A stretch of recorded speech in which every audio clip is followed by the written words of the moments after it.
Ребята, снова всем здравствуйте. Сегодня у нас Portage 4 рест поршня. Очень хорошо слышно, стучат, бремчат. Пробег 150 тысяч, полный привод, автомат. В общем-то, все как у всех, все как всегда. Разбираем, дефектуем, согласовываем, восстанавливаем. Меньшинство, больше дела, приступаем к работе. Ребят, ну что, разбираем автомобиль. По навесному вопросов нет. Ремень мененный недавно. Помпа не шумит, не бежит. Гена тоже не шумит, не бежит. Но такое ощущение, что разбиралась задняя часть. Коробка снималась, болты перетянуты. Кое-как все это дело сорвали. Ну, фишки, защелки, шланги, все осталось целое, слава богу. Мотор внутри. Ай-яй, какой грязный. Особенно масляный насос. Там прямо куски нагара. Так, цепь. Оп. Натяжитель практически не вышел. Вот эти цепи очень долго ходят. Проблем с вытяжкой этих цепей нету. Меняться будет только натяжитель и, возможно, башмак натяжной. Сейчас убираем распредвалы, убираем ГРМ, достаем ГБЦ, смотрим на цилиндры. Продолжаем. Ну еще штыточки обязательно, чтобы были целые ВВТ. ГБЦ сняли. Вот он, гвоздь программы, который стуки издавал больше всего. Задран первый цилиндр, второй, третий, четвертый. Одинаковая степень задиров. Больше всего, еще раз говорю, первый задрат. Сейчас что мы сделаем по поводу разбора? Скорее всего, снималась раздатка, он не заводской герметик.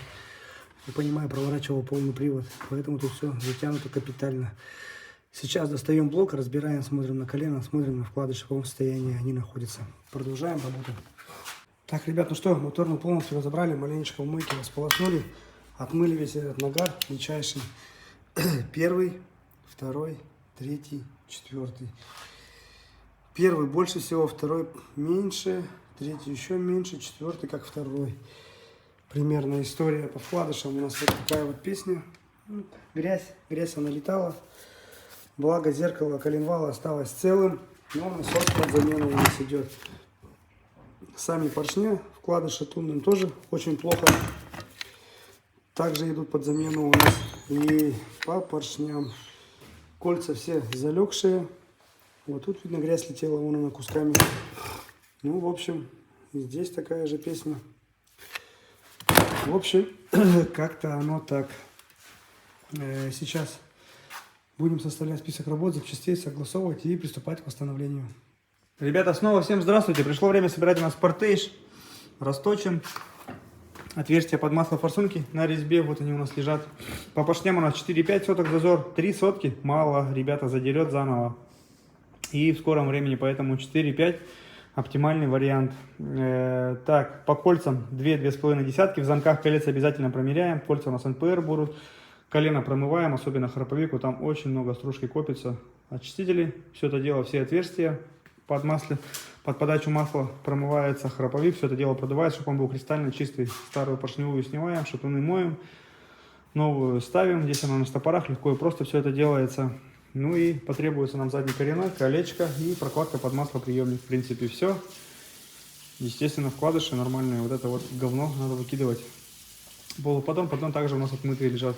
Ничего нового, давайте будем приступать к сборке блока. Ребят, ну что, блок у нас собранный, блок готов к монтажу на автомобиль. Нюансов никаких нет, шатуны все правильную форму имеют. Еще раз говорю, надо смотреть не только по вертикали, но по диагонали.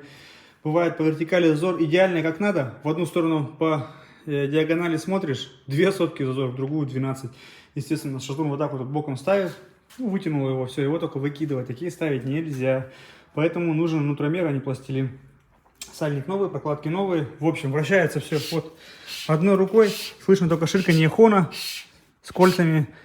Никакой грязи, пыли. Все везде чистенько, все везде хорошо.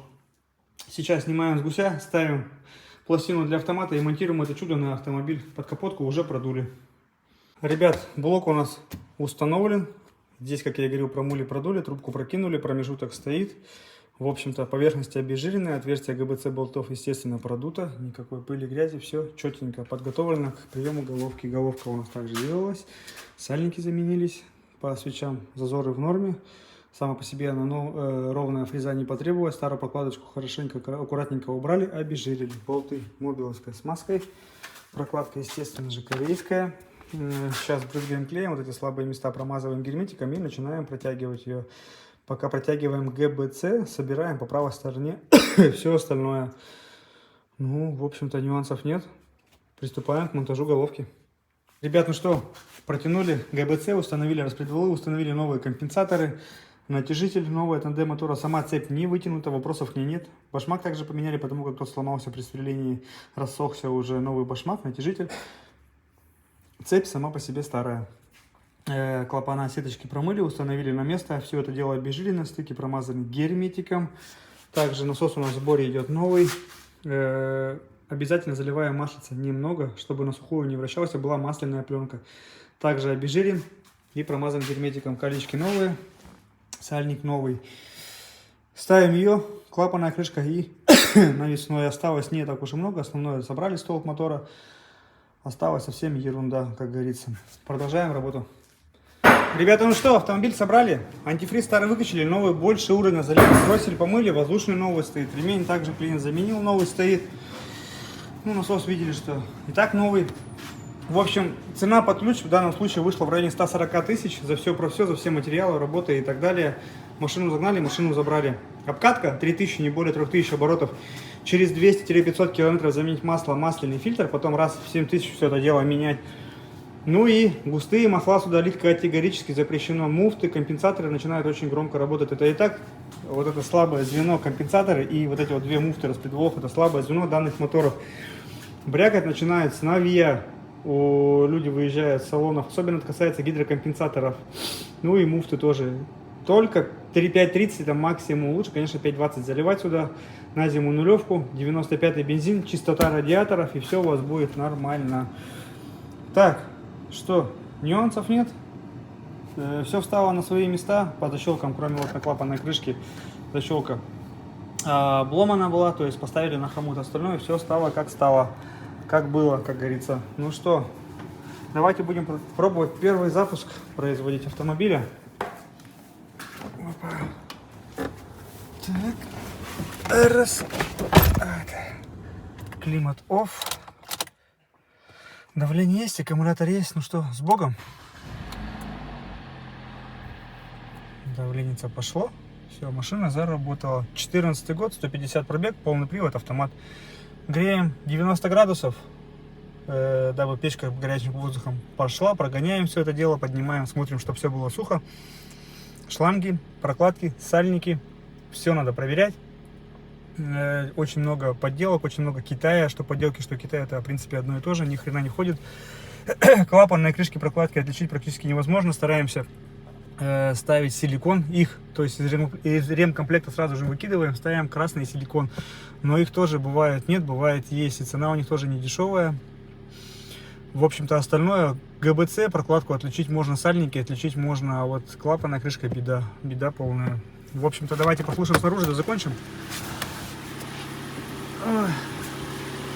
дискуссию с данным автомобилем. Работает ровненько, работает тихо. На этом можно заканчивать серию. До новых встреч, до свидания. Очередная Kia у нас готова.